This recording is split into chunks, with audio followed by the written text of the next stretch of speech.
A J-Mix exclusive. Hey yo, what's really hood with it, man? It's your nigga Gonzoe, man. And you're locked on the Tupac Nation. And right now, you're kicking it with J-Mix. Spin that shit. Hello all, it's J-Mix here, and I'd like to welcome all my YouTube subs and viewers to the latest installment of my exclusive interview with Gonzoe. And I want everyone to be on the lookout for Gonzoe's newest project called I Pledge Allegiance. So without any further ado, here's my latest installment with Gonzoe. Gonzoe, how do you feel about music today? Not to say I still don't love it. I love it. I'm a part of this shit. But not to say I don't like it. You know what I mean? You know, it's very few CDs that come out that that's in my fucking car. Now, I like new shit, but I have my preference. Of before, it was more than enough dope shit that came out on every Tuesday and Thursday to where you had a plethora of music of all sorts of shit.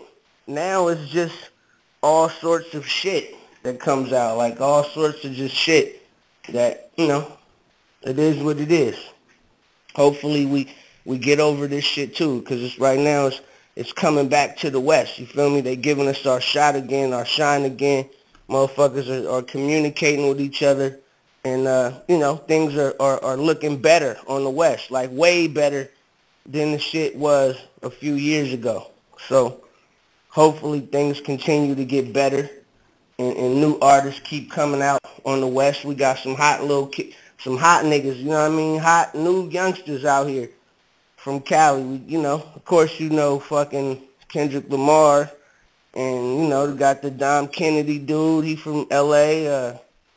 Man, we got hell. I mean, I could go on and on and on, you feel me? But I'll give those two niggas a shout out, because that's who I'm listening to right now at the moment. Now, you said the industry was coming back to the West. Do you feel that following Tupac's death, that the industry kind of shied away from West Coast acts altogether? Absolutely. I mean, because the industry is into making money, you know what I mean? And they're into making money, they want to hear about the violence. They want to, sell the violence excuse me. But when the violence start creeping on their front door to where they possibly could be a victim, they don't want to deal with that shit, you feel me? And it came a point to where, everybody on the West Coast wanted to kill each other. Feel me? Like, me and the game, we got into it over some straight bullshit. I ain't never been in the same room with this nigga before. So, it couldn't be nothing real. You feel me? It's just a lot of bullshit. Everybody's beefing and, shit is just bullshit. But like I said, things are getting better, way better than they was 2 years ago. I don't really know how things are changing. I guess time just changed things, but the West Coast is getting better, you know what I mean?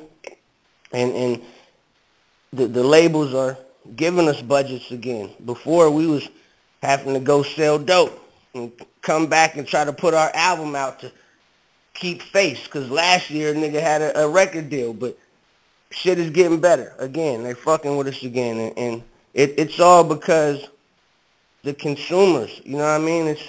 It's fans again. At one point, you could throw a show and nobody would come. And I'm talking about the biggest fucking artists. But if Puffy was here, though, that motherfucker was packed. All L.A. motherfuckers. But now, again, L.A. is starting to support L.A., you know what I mean? My little, the little nigga, YG, he just dropped his album the other day. And I noticed, you know what I mean? Like, L.A. is supporting again. Like, it reminded me of some shit when Caution came out. You feel me? The whole city was so supportive, and we lost that. So I was just on Instagram yesterday, and I think he dropped his album yesterday. But I was shocked at how supportive Los Angeles was, and we divided by Crips and Bloods, and, he a Blood, but a lot of Crip niggas, that shit don't matter. You know what I mean? And there was a time to where that mattered and it divided up everything and it scared the labels off. But now, you feel me, they saying that I guess they can make money with us again, so they fucking with us, you feel me? Because of the topics you're bringing up, you were there during the media hyped East versus West Coast beat. Was that completely media hyped, or was that real? I would say it was an issue because, you know, motherfuckers was getting shot at over there. New York video, Dog Pound video, their trailer got shot up, you know what I mean, with real bullets. So it was definitely real, but I think that it was more of an isolated incident that blew up into an East Coast, West Coast thing. It was just between Pac and Biggie, or Death Row and Bad Boy. But then, you know, Biggie Smalls at that time, he was the hometown hero, you know what I mean, like, of the East Coast. Like, you know, they hadn't had a rapper that was bubbling like that. The West Coast had everything on lock. So when Biggie came out, they had someone to root for, you feel me? So when Pac and Biggie done their thing, of course there was a lot of rappers, not the fans, a lot of rappers over there who jumped on Biggie's dick. And, you know, Pac was, like, calling niggas out. So, of course, motherfuckers in L.A. or West Coast rappers, niggas like, fuck that. They jump on Pac's side. I mean, it's just like a schoolyard fight, my nigga, with the two most popular kids in the school. You know what I mean? And everybody gonna pick a side. Same shit. And you know, you got the one kid in the corner instigating the shit. That was the media.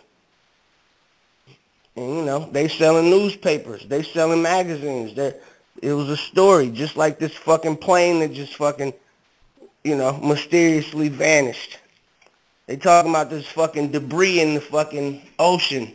But that's just to get everybody back watching it because it's been on for 8 days and they're saying the same shit. So, you know, now it's breaking news. We found debris 14 miles apart. Now we're back glued on CNN and headline news. It's just business, my nigga. And as long as they have currency, they're going to figure out a way to manipulate people against each other, black, white, you know, Chinese, whatever color, whatever nationality. That's what generates money. War. Love don't fucking generate money. War generates money. People having an opinion. And when people have an opinion, that means it's going to be sides taken. And that shit generates money for the media. It generates money for mainstream America. I mean, the world, really. Once again, this is J-Mix here, and I'd like to thank all my YouTube subs and viewers for checking out my latest installment with Gonzoe. Be sure to go check out I Pledge Allegiance, coming June 19th. And a special shout out to Dub CNN, where you can check out a sneak peek of it right now. I'll see everybody on the next upload. One love, everybody. A J-Mix exclusive. What up, shut up.